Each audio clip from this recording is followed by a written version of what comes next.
Terry. No. One of the things, there's a couple comments. I know people came back with a lot of questions and comments, and I thank you for allowing me the privilege of taping what we're doing today. There is one thing that I need to respond to from before, but I do want to share a couple of things.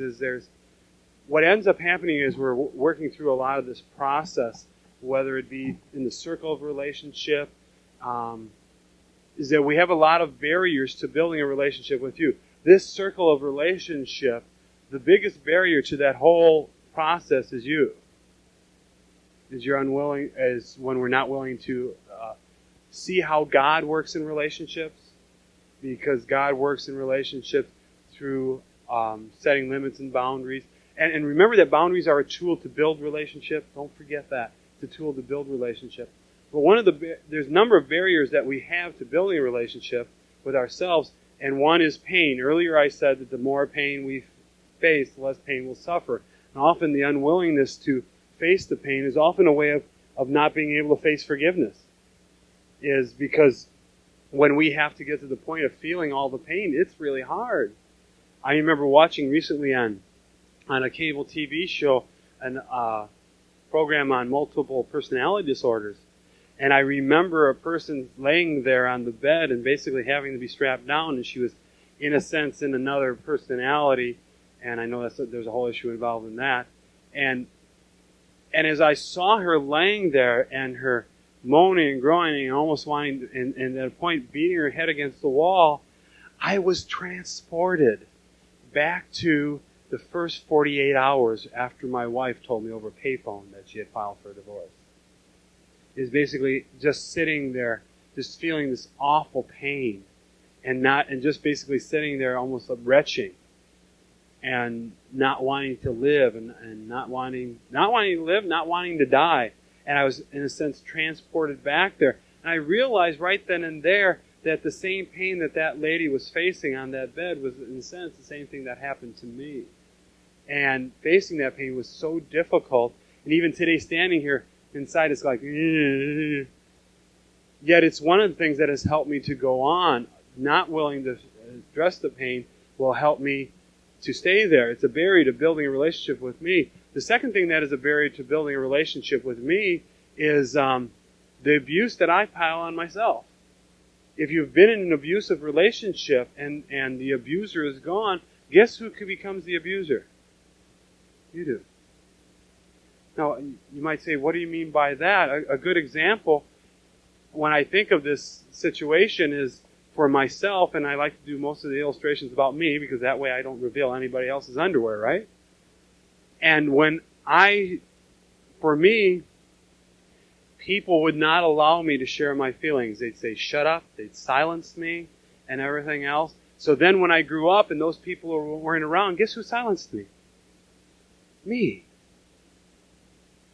And I often silence myself through what is considered appropriate Christian service. It is serving, being the servant. And I like the way Terry got me a few minutes ago. He often doesn't give himself credit. But saying what I'm feeling right now is important, what you're feeling is really important. And all of a sudden I realized one time that we were in a small group setting, and there was a woman there who was listening to some other woman who had been through a very terrible time. And the first woman ended up saying, I thought what I was going through was bad. But then when I heard what she's going through, I discovered that mine wasn't that big. And I remember an anger rising up in me. And I remember saying to the lady, what she went through might have been more abusive and painful, but what you are going through is no less significant. The loss that you went through, even if something by someone else is huge, or it might have been more abusive, and there was more cops involved, there's more people involved, and more lawsuits involved, what you are going through with the loss of a love, with a loss that God never wanted you to go through, is no less significant.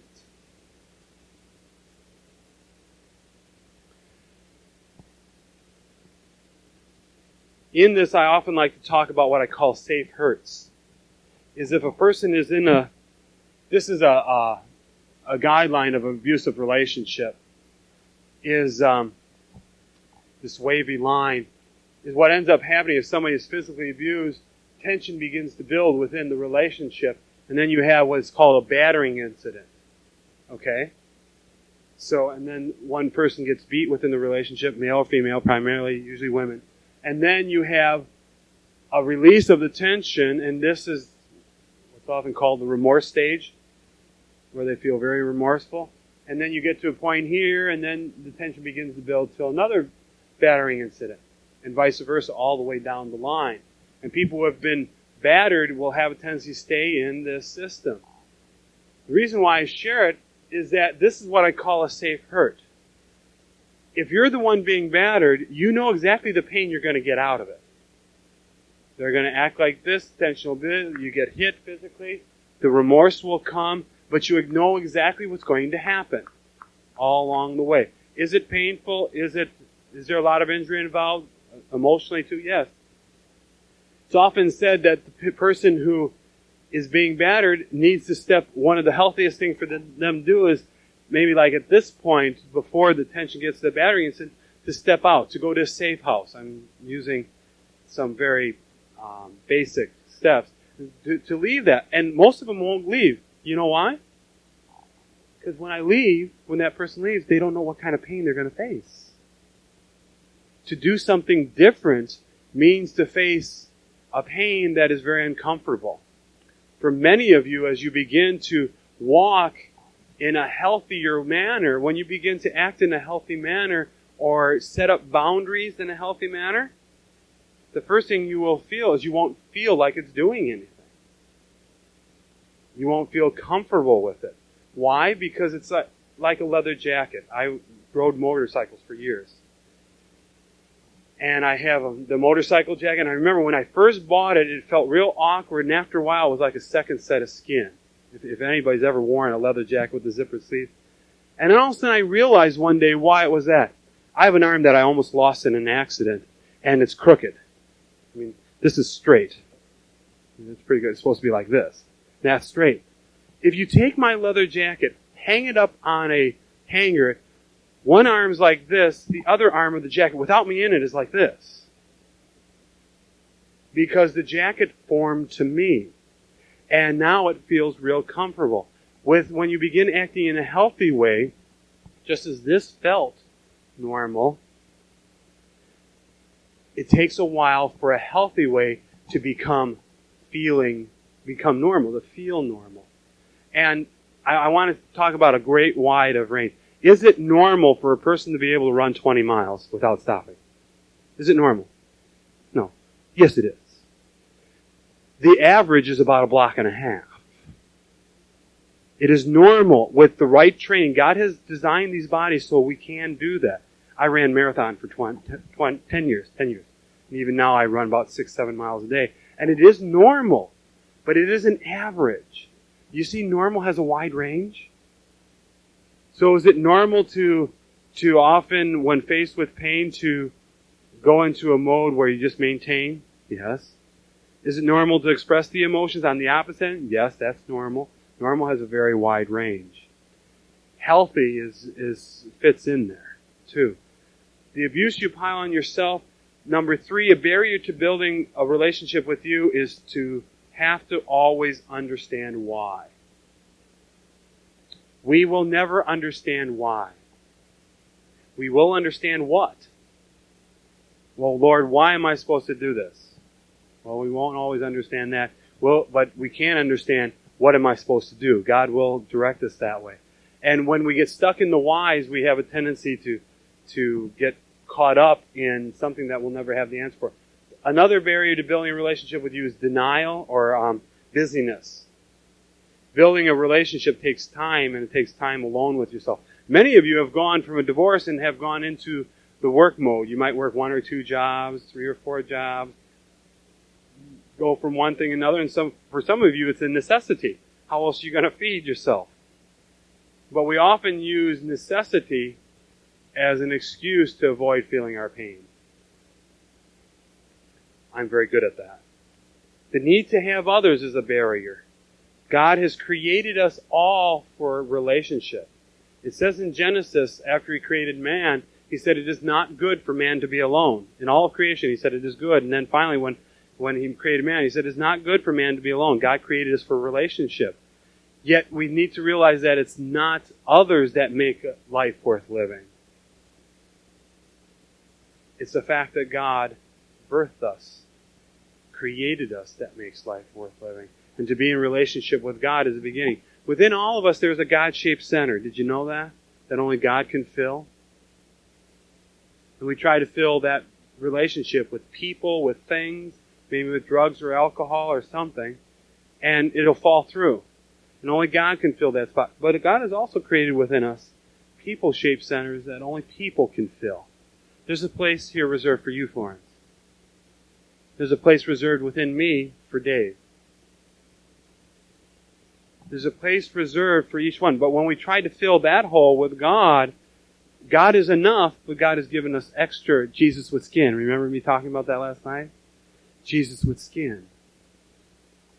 So it's important to have relationship with others, but the overwhelming need to have is like a desert. And we need to be like Jesus and spend some time in the desert, even if it's alone, even though it'll drive you crazy. Because often at the edge of the desert is when we have the most growth. Lastly, is not wanting a relationship with God is a huge barrier to building a relationship with you. The one who made you can teach you the most about you. One of the things that was shared towards the end was someone talked a little about something, and Rita and I were talking, and basically there was a statement made, and I wrote this down on the back side of this board just to help remind me when we got back. You had mentioned the fact of if we make boundaries and they won't change, and through Rita, if you change your boundaries to suit others, you defeat the very principle of what boundaries are for. Boundaries are not so that others will respect you. In the book Boundaries, I encourage you, if you can, purchase it. There's only 5 left. I know it's expensive, but it's a good book to have and to read, and it'll be slow going through it. Right, Rita? Right? Right, Alan? It's a slow-going book, but it's because it contains so much. When I first started realizing the book, when I first started reading the book, I was struggling with some of the things and was saying, yeah, I make boundaries in order for people to change, in order for them to respect me. And all of a sudden I got 3/4 of the way through the book and it hit me like we don't make boundaries to people so that people will respect us. We don't make boundaries to make them do things. That's manipulation. We develop or we set limits in order to define your yard. Who are you? Define what you want in your yard. God makes boundaries because He knows what He wants on His yard. There's in Scripture, I don't have them all at my fingertips, but there are 6 things God cannot do. Now, a lot of people say, well, God can do anything, but there's 6 things that come out in Scripture that God cannot do. One thing is God cannot look upon sin, it says. God will also not deny Himself. In other words, God will not lie. Those are 2 things God cannot do. And God has defined His yard as that. He even makes those statements in Scripture. Secondly, as you make the boundaries, I said, determine your yard and find out who you are. And when you change your boundaries to suit others, you defeat the very principle of boundaries, which is to determine your yard. And when you make the boundaries or change the boundaries because they won't change, then this is codependency. If you're doing this. This is what a codependency is. Earning my value, setting who I am by what other people want me to be or what other people won't be. So when Rita brought that up and others and we were discussing it, I really started realizing that that's often what happens when we talk about boundaries or we talk about setting limits, is that we try to end up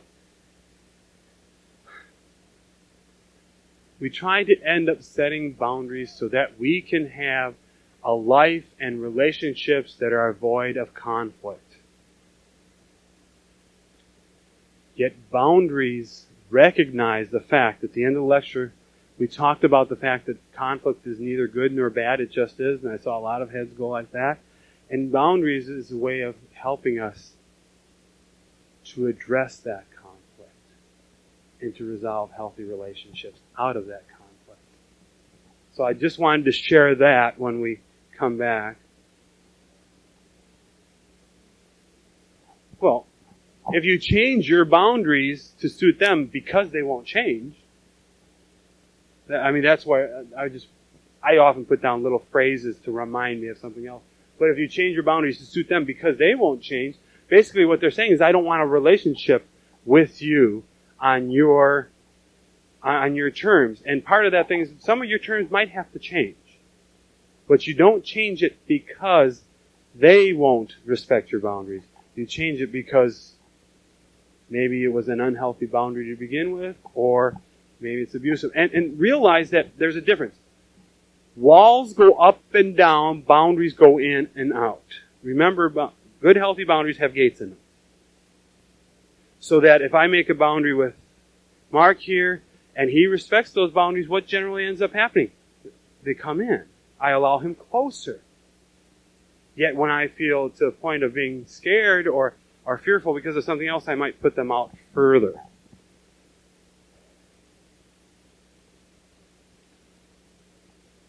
Let's move beyond boundaries for a little while, okay? Because we still talk a lot about them. One of these days we will hold an all-day seminar just on boundaries. And some of you might be saying, well, we've been doing that right now. Because what you're often going through in the recovery process is a way of determining who you are. Someone asked me, how do you determine who you are? How do you end up defining who you are? And one of the first ways to understand, now these are listed in your book, and I don't think I wrote the scripture verses in there, but one thing we need to define is, what is God's job and what is your job? Is anybody on that page yet? What page is that? I don't have numbers. I have to write numbers on mine. Page 8. What is God's job? In order to define who you are and to move on to say, who am I? And that's one of the biggest struggles you will have. I said earlier that all of our lives, our identity, have been wrapped up with others. The son or the daughter of. The brother or sister of. I was a T-Bird. I mean, that was the name of our high school mascot, T-Bird, Thunderbirds. So I was a Thunderbird. And I remember one time sitting at a place down at a beach, I was smelt fishing in northern Michigan, or up on Lake Superior. And there was some guy walking around wanting to pick a fight. I think he was very intoxicated. And this was before I was a Christian, and I always had a tendency to be a little bit of a rabble-rouser. And the guy came up to me, asked me where I was from, and I told him Minocqua, Wisconsin. And he looked at me, and he stared in my eyes, and he said, T-Birds, blankety blank. And my friends were all sitting there going, oh no. And they were surprised by my responses. I said, well, I suppose so, and turned around and walked away. Because I had gotten beyond the fact of being identified only as a Thunderbird. And then we get older in life, and then we're the husband or the wife of, or we're the employee of, and then we're the father or son, we go from being a son or a daughter of to being the father or mother of. So again, we're identified, and then all of a sudden, with the loss of a love, part of an anchor has been cut, and all of a sudden you're out there drifting, trying to find out who you are. And for many of us, it's facing life almost for the first time by ourselves. For me, I had just moved to this area. I wasn't here more than 6 months, and I was from northern Wisconsin by way of Minneapolis for 2 years, and then I come to this area to pastor, and all of a sudden I'm basically living in my car. Who am I? Besides this walking, trembling, mass of organic matter. That's what it felt like. And in part of that process, I discovered that there are 6 things that are God's job. And please add to these. And really only 2 things that are our job. Someone else has said 3. Somebody added that. But your job is not the results. Well, if I do this, or if I do that, or if this result isn't like this, then I guess I'm scum, or that defines who I am. And we get so tied up in realizing that the way things turn out is our job. And it's not. That's God's job. God's job is the result. Your job is we'll talk about that in a minute. God's job is time and circumstances. Many of us will push and push and push, and try to manipulate time and try to manipulate circumstances. Some of us like to be the Holy Spirit and try to convict people. And I found out a long time ago, God does a better job of that through His Spirit than me. Doesn't mean I keep my mouth shut. God's job is also motivation and feeling. And what I mean by this is when I say motivation and feeling is, there was one time when I worked with schizophrenics for a while, and often schizophrenics, they don't have feelings. There's a blasé that comes. And many of them they would get up in the morning and basically not leave bed because they didn't feel like it. And they would not get dressed because they didn't feel like it. They wouldn't eat because they didn't feel like it. And I found that when we were working with them, is that if they made a list of what they needed to do, even though they didn't feel like it, and they worked that list, get up, get dressed, go make breakfast, that after a while they would begin getting some motivation. For us, even if we don't feel like, some of you didn't feel like coming here today. Some of you didn't feel like coming back after lunch. Yet your job is not motivation. Your job is not feeling. What is your job? We'll talk about that in a minute. Fourth is, your job is not strength and stamina. That's God's job. And what I mean by this, God will provide the strength and stamina when you feel like you can't go on. A good example of this is not, well, I guess I can stay up late Monday night watching Monday Night Football, stay up till 2 a.m., and then God will get me up at 4:30 so I can go to work. God will not provide strength and stamina in the midst of stupidity. I know that's a bold statement. But when you feel like you can't go on, when you feel like you need to face, when you go into a court situation and you feel all that pain, God will provide the strength and the stamina. He often does it through the support of those around you. By allowing you to have, when people go into a court scene or something, or else they're going in towards the end of a legal system or a legal process, I will often say, they'll say, well, I go this Wednesday for the final, and I always ask them, who are you going to talk to when you get done? And they go, well, no one. Well, please set it up. Well, it won't be that bad. They even say sometimes, well, this is something that I've wanted, and I've already agreed. I said, still. I have found out with the majority of people, even if they wanted or did not want to divorce and their spouse remarries 5 years later, it hurts. Even if they didn't want to live with that person, it still hurts. Kind of like a nail in a coffin. Understanding why I talked earlier is God's job, not yours. And then your worthiness is not your job. That's God's job. Your value. We were talking about that last night. Your infinite value is God's job. That's not yours. We can get so caught up in unhealthy pride, the fact of me earning my own worth. I am only valuable, I might say to myself, I am only valuable if you heal. That's placing what? My value upon me. Not my value upon God. I really hope many of you will heal. Some of you say, well, I felt more emotion today and last night than I have in a while. I thought that was buried. And I'll say, well, I'm sorry it came up, but I'm also glad that you shared with me that that's going on. Your job is, number one, is to try. That's the simplest thing, is to try. I call it the 33-letter word. Yet, let's say I need to get on the other side of this blackboard. Okay? I need to go on the other side of the blackboard. So my job is to try, right? Okay, so I'm going to try.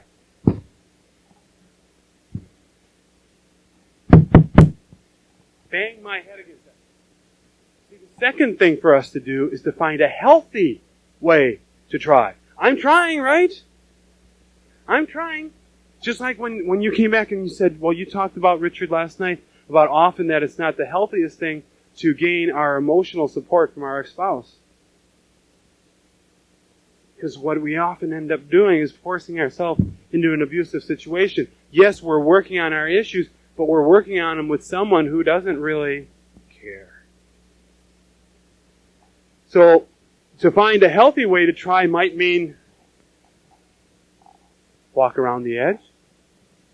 It might mean getting out of my pocket a screwdriver or maybe chipping through the wall. Notice I did not say find the fastest way to try. Find the easiest way to try. And I have often discovered that which I do not want to do or face is often the thing that God wants me to face and do. People will say to me, that'll be real hard going to that person and saying to them or talking with them. I remember a point in northern Wisconsin when I was just a new Christian. There was a guy, I worked in a mall, I was managing a meat department there, and there was this banker who said something about me. And I knew that the healthiest thing to do was probably to go talk to him. Well, I did. I was real healthy. I left my place of employment and walked down to the restaurant where he was meeting with somebody. By the way, I'm still wearing my white garb, apron with blood all over the front. I left very quickly. And I ended up going down there, and I don't even remember what his name was, but let's say it was Don. And I asked him to come out in the hall, and we went out in the hall. And I remember saying to him, I said, I don't appreciate you speaking or talking about me like this. And I was very straightforward, and he said, oh, I didn't do that, and we talked about it, and it was resolved, and I went back to work. And he later talked to a friend of mine and said, I really respected Richard, because what he did is something I would never do. If I felt somebody was talking about me, I would just get angry and not have anything to do with that person. And it might have been a mistake. And I ended up trying. I could have tried in a better way or a healthier way. I could have at least changed my clothes first. Might have had something to do with this 12-inch steak knife I had in my hand, too. Or a meat cleaver. And to find a healthy way to try, again, brings in something that we often don't use. God and the community.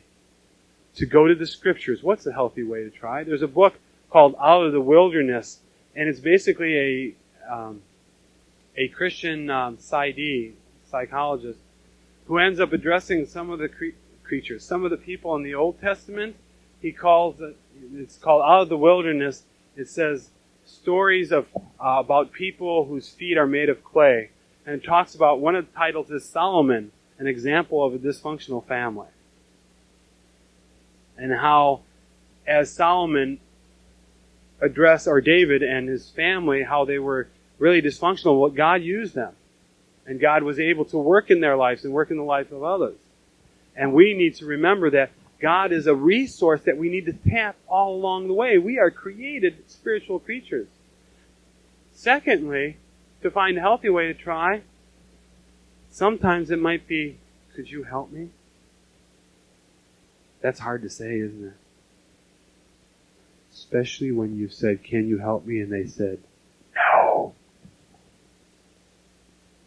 Or else on the other side, they say, yeah, now get out of the way and let me do it. Because you're not strong enough. Because you won't do it quite right. I'm really glad God doesn't do that with us. God doesn't say, get out of the way, I'll do this. And you're so goofed up. No, God says, okay, you've come to me, I will help you. Just like we give our hearts. Think about this. When we come to a place of saying, Lord, I'm a sinner, take my life, and we lay it in God's hands, and God says, thank you so very much. Here's your life back. Wait a minute, God. I just laid it at your feet, and now you give it back. And God says, yes, I gave it back. You didn't take it back. I gave it back. And now we're going to walk together in this life. See, there's two great miracles that happen in our life.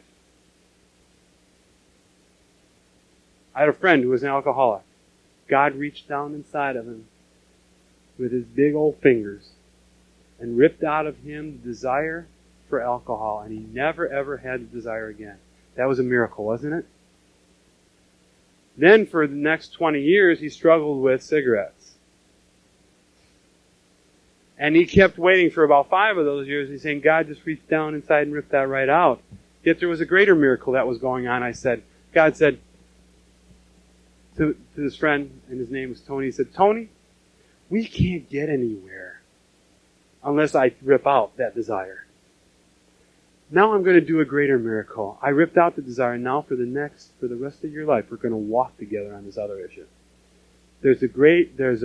I'm not trying to compare one miracle to the other, but the first miracle is when God does a healing work, just like that. The second one is where God walks us every day and every hour through our lives through that same healing.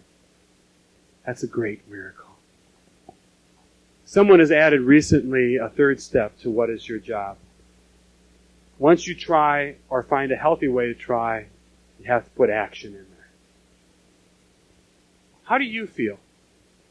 How can you fully functioning creatures even when we're in the midst of that pain? But I guess when you realize that, in a sense, when in a social situation, you don't need to be there, you want to be there. And that you're able to connect with people, not in your pain, but in everything. That's what I'm kind of hearing what you're saying. Yeah, in work, instead of being at work with tears running down your face and seeing that computer and whatever and just wanting to strangle somebody. I remember one client ended up saying, well, someone looked like my ex-spouse and they were a waitress and he came in and he wasn't my ex-spouse, but I treated him rotten the whole time he was there. So, it's like, So, other clues to recovery for you. We had, Jim ended up mentioning the fact of being able to let go, that the past is not dominant. Someone else. Sleeping better. Oh, isn't it something? You don't have sleep, you don't have life. So once you begin to sleep better and realizing the need for that. Okay, good. Good. Someone else, please. Anyone? Okay, you're not doing better. Just kidding. Ellen? Trusting people of the opposite sex again. And doing it by pennies and dimes and nickels rather than $100 at a time. Mm-hmm. And I know for Alan that's been really something that he's really grown in the last year. I remember when he came to me and he said to me all of a sudden, I'm thinking about the possibility that I might sometime in my life, but not now, ever date again. And I like that. All right. Now, I don't want to get there right now. But it's like, And then I've seen him just build friendships with people of the opposite sex. And that's really important. The highest form of relationship is not marriage, it is friendship. And the highest form of relationship we have with God begins in the friendship of God. Greater love have no man than this, than one lay down his life for his friends, it says, Jesus said. And out of that we have a Savior. Other clues of recovery. Anyone? Yes. Yeah, wanting to get up in the morning. Yes. Wanting to face life.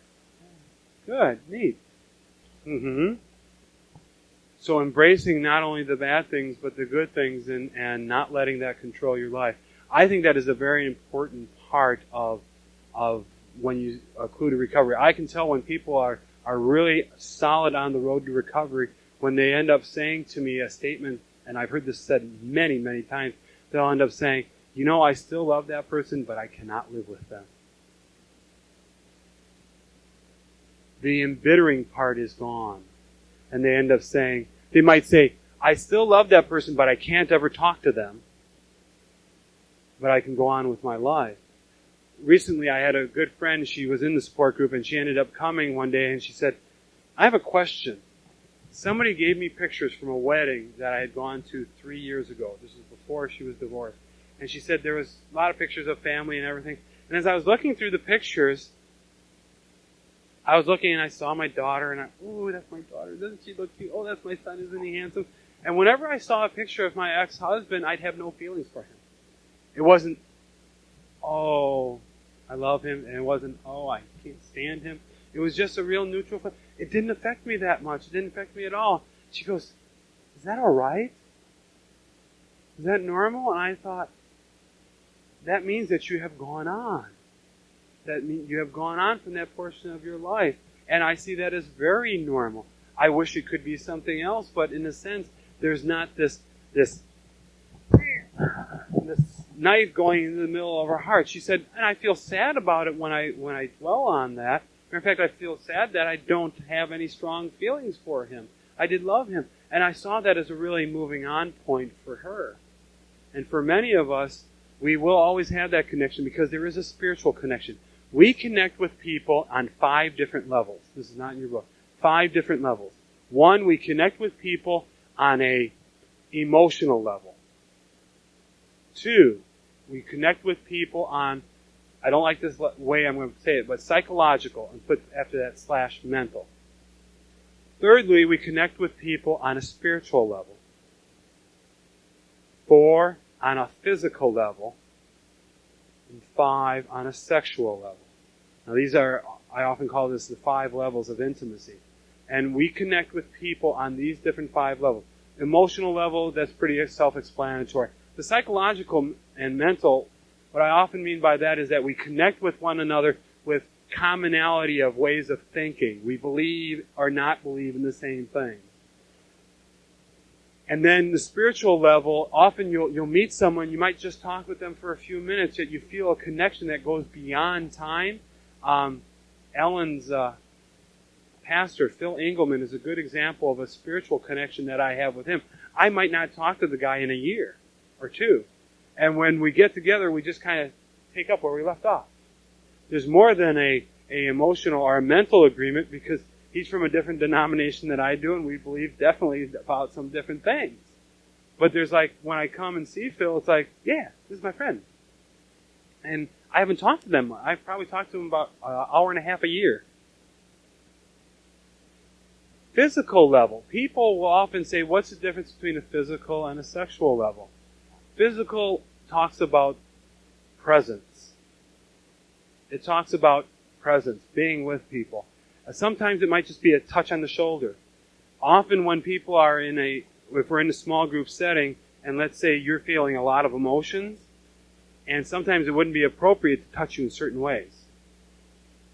An arm around your shoulder for me as a male. And I might say, can I touch my foot to yours? And we'll just sit here while you're crying or talking. And this brings a tremendous amount of safe physical touching and presence. I mean, I'm praise the Lord that God created feet. They are, for me, one of the most unsexual parts of my body. But yet it brings connection, doesn't it? And to sit next to a person when they're really hurting, and if I'm a male, and just say, well, can I put my thigh against yours? Ding, ding, ding, ding, ding, ding. I agree with that. Or let me put my hand on your thigh. Ding, ding, ding, ding. Let me put my arm around you. Ding, ding, ding, ding, ding. How about let me get on the other side of the room? Way, yes, ding, goodbye.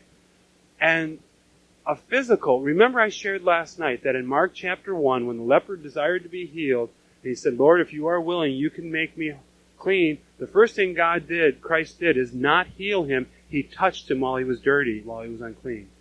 What he needed the most, I believe, this is my personal opinion, is for someone to touch him in his uncleanness. And that's often what we need, is someone to touch us. Not necessarily physically, but maybe psychologically, mentally, emotionally. And the physical part is a part that, why it's so hard after a marriage, is because I believe that the physical sexual relationship is reserved for marriage. And as a person who has been married or divorced, I also realize that the hardest thing after being married is not being physical when you get into a love relationship of some kind. We still need to pursue that, and we will at times fail, but failure does not give us the right to continue to fail, does it? It does not give you the right either, if you fail, to condemn yourself, to beat yourself up and call yourself scum and tie you to a bumper of the car and drive you through downtown Lombard with a failure written across on the back. And realize, one of the things I want to say here is realize that we do fail, but we are not failures. God doesn't look at us and say, you're a failure. No, God says, yes, you have failed. And a good example of that is David. David failed, but he was still the apple of God's eye. He still had consequences from when he failed. A man after God's own heart. And the physical part is, once we end up traipsing into that area, that's why I also believe, on the other hand, if someone is going to get married, and where Paul talks about it's better for a man or woman to marry than to burn in lust. It doesn't mean, well, if you're having lustful problems and you don't have anyone in mind doesn't mean you go find someone to get married to. Doesn't work that way. Also deal with the underlying issues, because often there's a difference in the way people relate. In a book called You Just Don't Understand, it's a book written by Tannen, I think is her name. She's a social linguist. Fancy title for I don't know what. She studied languages and its impact upon social. She's not a Christian, but she talked in there about the effect of words, and I've paraphrased part of it where she says, a man comes home from a business trip, he's married, and he sees his wife, and he ends up saying to his wife something like this: honey, let's go have sex so that we can be close and intimate. And we can feel safe together. I've been on the road all week. It's been trying time. Woman comes home from a business trip to her husband and says, honey, let's be close and intimate so that maybe we can go to the bedroom and have sex. Basically saying, let's be close and intimate so I can feel safe in order to have sex. There's a different way of relating, and when men and women do relate, there's a difference in how do you show affection, how do you receive affection, show and achieve. The sexual aspect, I believe, is reserved for the marriage relationship, realizing that it's going to be difficult for anyone who has been married and in a sexual relationship, even if it wasn't a fulfilling relationship. And you notice how I don't avoid any issue here at all? That when you're single, that's going to be a struggle for you. But it does not need to be something that you have to give into. Again, a relationship with God and with accountability with others will help you to face that. And if you're a woman, don't be accountable to a male concerning sexuality. It can only lead you down the road. Possibility. I think you could be with me, be accountable to me about that, but there are some people who are unsafe. Have more than one. I like to call it, increase your chances of success. Also, realize that if you're struggling with sexuality, realize that the best deterrent to sexuality is to have a lot of people around. If you're dating, date with people. When I met my wife, Diane, we ended up dating quite a bit.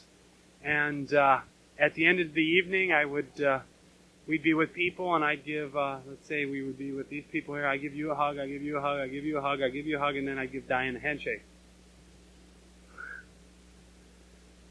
And for 9 weeks, the last 6 weeks of that 9 weeks, we were seeing each other 5 nights a week. And she didn't understand. She thought I liked her. But I also knew myself. And one of the ways, and I don't know, God was with me, but I remember one time we were at her mother's house. I'm being very blunt and straightforward here. I'm sitting here thinking, this is on tape, so everybody's going to know who I am. And we were just standing in the kitchen, and we had been dating, we were engaged.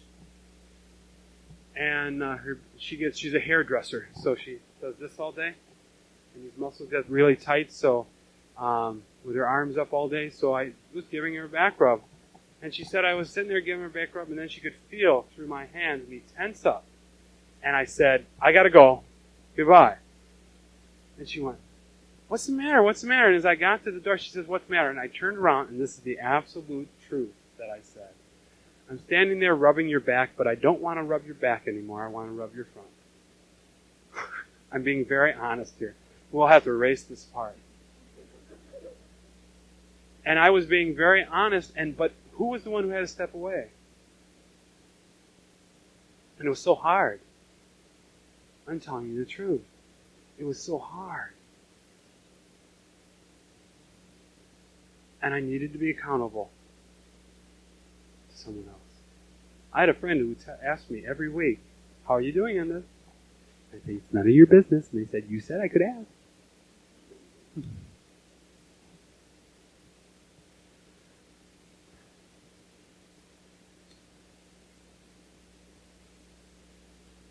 one of the clues, a couple of clues that I think are you begin to accept yourself the way you are, not the way you could be or want to be.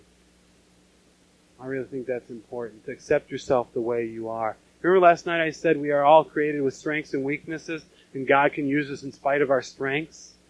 And it's our weakness that we are also valuable to God, and realize that it's my weaknesses that makes me part of the unique, wonderful creation that I am. I hope there's one thing you've heard since last night and today, is that in all of this, we need the help and the impact of God, and we need the help and the impact of others. And now you might say most of our problems are also caused by others. Yes. Why do I teach so much on boundaries and within relationships? Because that which is the greatest asset to you can also be the greatest hindrance for you. Also, you begin to make relationships because you want to, not because you have to. You begin to make relationships because you want to, not because you have to. And also, just making plans for the future that do not involve a love relationship. To make plans for the future about who I am, what am I going to do? Where am I going to travel? What mountains am I going to climb? And when you make those plans, please, do not make the plans according to Speedy Gonzales.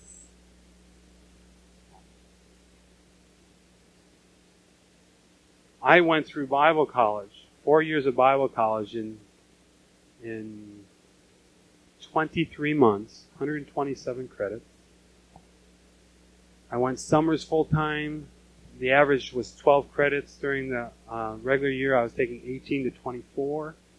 During the summer, I would average 18. And I finished my Bible college degree in exactly 23 months. And I graduated number 3 in my class. I had 1 B. And that was the first quarter, by the way. Well, when I started to work on my master's, there was one thing that I said: I am going to take my time. Well, I need to speed it up a little bit because it's been 4 or 5 years now and I'm still, I'll get those last couple credits finished yet. But I'm still going to achieve that goal. I'm still going to achieve that goal. But I don't have to achieve it to earn my value. I will strive for those goals because it's something I want to do. It's something I believe God has called me to do. It's also a time frame that God doesn't say, no, hurry. We only got so much time on this earth. That's me talking. That's right, I only got so much time on this earth. I like what Winston Churchill says. Every now and then, someone will bump into the truth. Usually he picks himself up and goes on.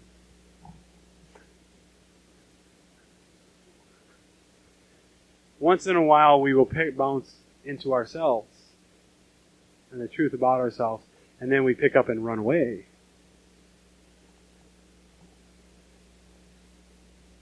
Any other clues that you have to know how you're doing in recovery?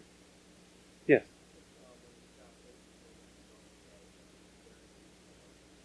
Right, when you stop focusing, when the focus isn't 90% you, because even in a healthy, growing state, there needs to be a cognizance of your needs. But you're absolutely true there. There's a secular test called the Taylor Temperamental Analysis, I believe it is. And it's unique in one area. You measure something called subjective-objective. Do you look at things more objective, or do you look at them from within yourself? And one of the things that we've been taught in interpreting that data is that if a person's been through a life situation, they will always rate as more subjective. And there's a reason, because they're in some type of recovery. And how can you tell when they're coming out the other side? It's because they become more objective. They start reaching out to others. That's why I often encourage people who have been through a seminar like this, or through divorce or support group. One of the ways you can help with your recovery is by becoming then involved in the recovery process, not as the person who needs recovery, but as one who helps others. Anyone else? Other clues? Yes. When you're not constantly thinking about your head. Has that been getting better for you? Yes, hear that. Did you know that God does not affirm perfection in you? He desires perfection in all of us, knows we cannot ever reach it, but God affirms progress. And we need to look at, well, the time is getting longer, and first it was one hour, then a half hour, then an hour, then 2 hours, then 3 hours, then a week, and then maybe you'll slip back to every day. And you can usually connect that to a life event, a birthday, some kind of celebration. But it's the progress that is really important. Yes. That's a unique question. You raise an important question because psychological or emotional things do affect the physiological part of us. And it's also been shown through scientific studies, and I believe in the Scripture it shows how physical infirmities do also affect our emotional nature. When I think of some of the in the Old Testament, some of the people about leprosy, and I'm trying to think of the way we treat people when we're affirmed.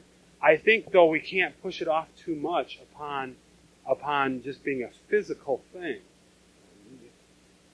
It's an aspect. I think it's something that is going on in the background.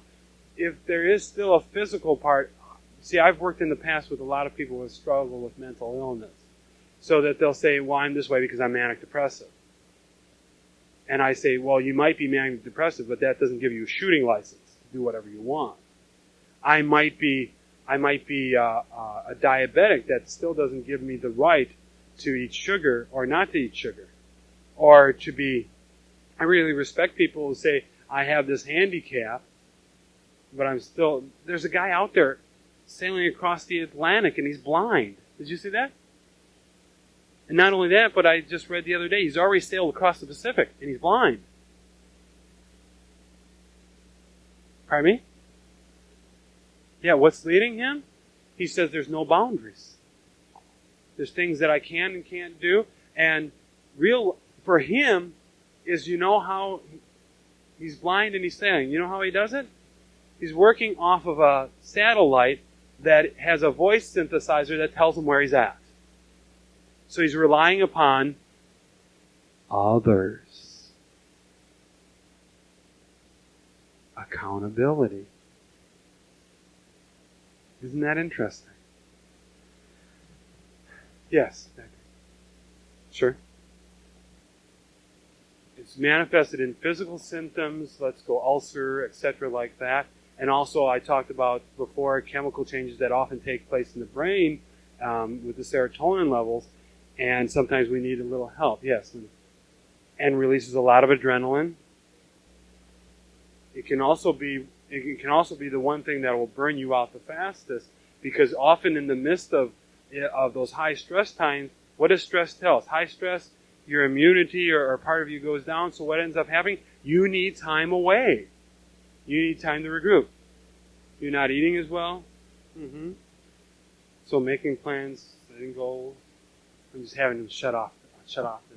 What I'd like to do is, as we get towards the end of this, let's get up and stretch a little bit. We'll take about 5 minutes and continue. Let's continue talking too right now. But yeah, there's so many physical